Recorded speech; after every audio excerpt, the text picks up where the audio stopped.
Hi there, and today we're looking at fundamentals of jumping.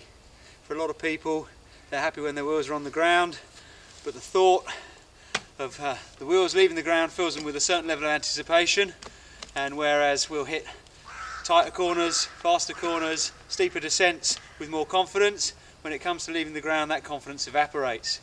Today we're not going to look at anything too big, we're just going to look at the fundamentals that are the foundations of your jumping, which will allow you to progress safely, confidently, and hopefully injury-free.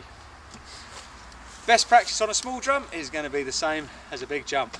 So getting the fundamentals and the foundations in place on something smaller reduces the risk, builds confidence fast, and hopefully will allow you to play with technique without the penalty for failure being too high. So as with all technique and riding, the first thing we're going to look at is you and your equipment, how you set the bike up, and some considerations for when it comes to perhaps getting your first air or improving the air that you are getting already.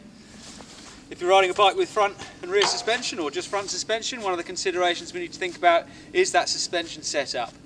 You might want to tweak that a little bit if you're just heading out to session some jumps and have it set up slightly differently than you would if you were dealing with a whole range of trail conditions in a single ride. So perhaps softening off the rebound, slowing down the rebound and softening off the suspension a little will allow you less feedback when you land things wrong. Not going to get sprung off the bike on landing, but obviously if you go too soft and wallowy, you're going to lose any ability to pump through the lip and generate the lift that you require when jumping. One another consideration, and something people think a lot about when the trail gets more technical or they're challenged emotionally, is your saddle height. Obviously we're going to need to let the bike rotate a little bit as we're going through the air, and we want to move around nice and freely. If your saddle's jacked up to cross-country height for pounding out the miles, you might feel a bit restricted in that movement. So if you're heading out to practice a few jumps, maybe take a couple of inches out of your saddle or more. Going too low though, be careful. The saddle is a point of control between your legs, and when you drop it right out of the way it can feel quite alien. So rather than mashing it right down to the frame, maybe just drop it out of the way so you've got a nice free range of movement. If you've got a dropper post on your bike, obviously with a flick of a button, a press of a button, you can drop your seat out of the way. The only consideration there is to think about is making sure you keep those thumbs well away from that button when you're mid-flight or approaching the jump. The last thing you want is the saddle unexpectedly jacking up when you're in the air. Other contact points to consider is your grips, and obviously your hands on those grips. A gloved hand can offer some protection should things go wrong, and you stick your hand out. Going to offer us more grip or more traction on the grips without the need to grip on and strangle the bike. Grips themselves, don't want to move around, and bar ends, an obvious essential.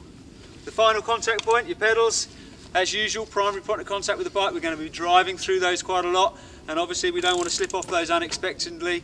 There's got a little bit of extra force going through them when we land on them, so we want to make sure we've got a good solid pedal which has got a good amount of grip on, matched with the flat sole that you can find, no arches in the bottom of your shoe creating a gap in your contact point.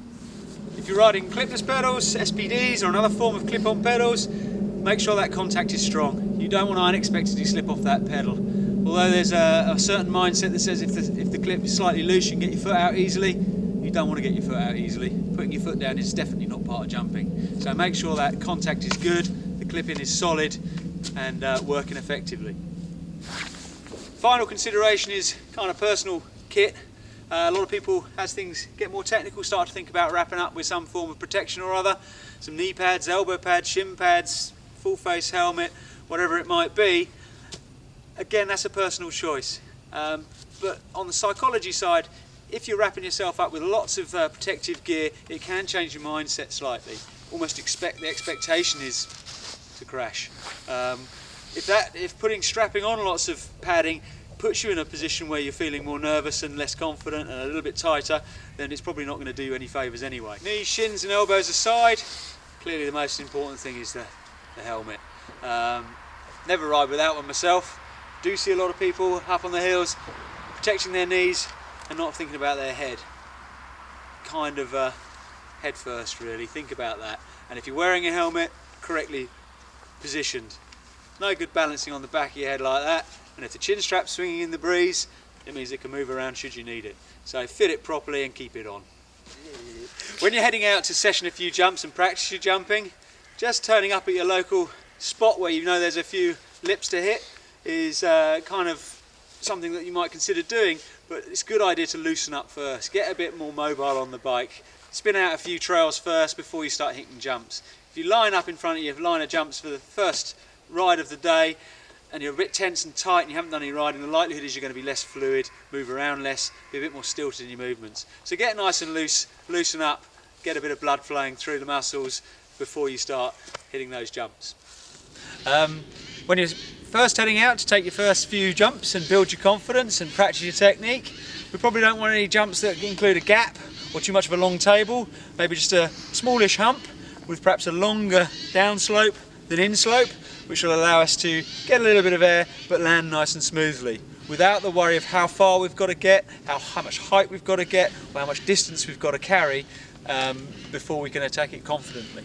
We've identified 8 physical elements in numerous techniques that are kind of omnipresent in all your riding, and an ability to break down your riding into small chunks to develop and work on. Perhaps one of the more crucial ones here is energy management, is how we generate lift, how we generate pump into the bike, how we accelerate the bike. There are certain times in the jump where you want the bike to be the accelerating mass and not your body, and we need to work our pump in order to control the amount of lift we're getting. If you don't pump the bike correctly, or you don't use good energy management when you're riding, you're going to be relying purely on your entry speed and the size and shape of the jump to plot your trajectory. I want to be in more control of things, and the only way I can get in more control is by having some input there. So rather than just being reactive, I'm going to be a bit more proactive in my riding. I'm going to be the one that generates the last little bit of acceleration, the amount of lift I'm getting through good energy management. So to start with, we're going to look at a little bit about that pump and the entry into the first stage of your jump, which is obviously the takeoff. So in terms of jump, we're going to start small.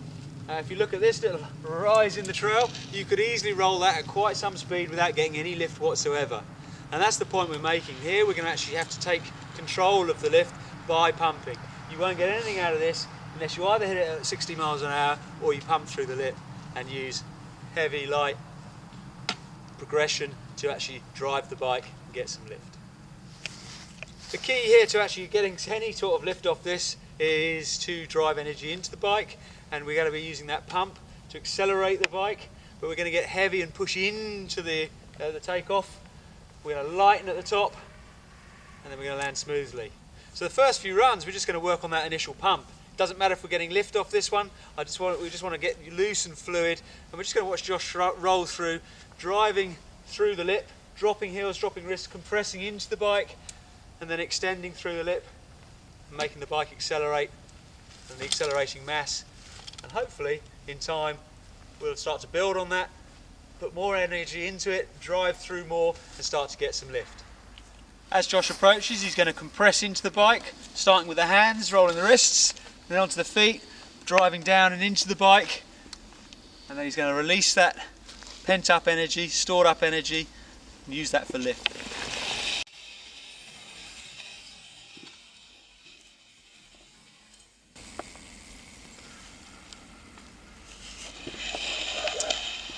Although there's no air time there and no taking off the ground, the bike's getting heavy through the takeoff, light at the lip, and then progressively heavy on the landing. We want to work that pump a little bit harder, perhaps taking a little bit of entry speed, and we can start to get a little bit of lift. The really important fact here is that you're not generating lift by pulling up. There's no yanking up on the bars. We're using cleats to pull the bike into the air. That's muscling the bike around, and it's really not going to, it's going to lead to problems when we start to get any form of jump that's of any form of size. Fighting the bike, hauling it around, and pulling up at the lip are possibly the worst things you can do when it comes to jumping.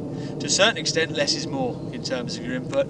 Keeping it simple, keeping it to a simple pump, pushing through the bike, and pushing into the landing are the keys to smooth and fluid jumping. So this time we're going to take a little bit more in the way of entry speed through pedalling, but then the last little bit of acceleration we're going to pump a little bit harder, and that light feeling at the lip is going to turn into a little bit of air.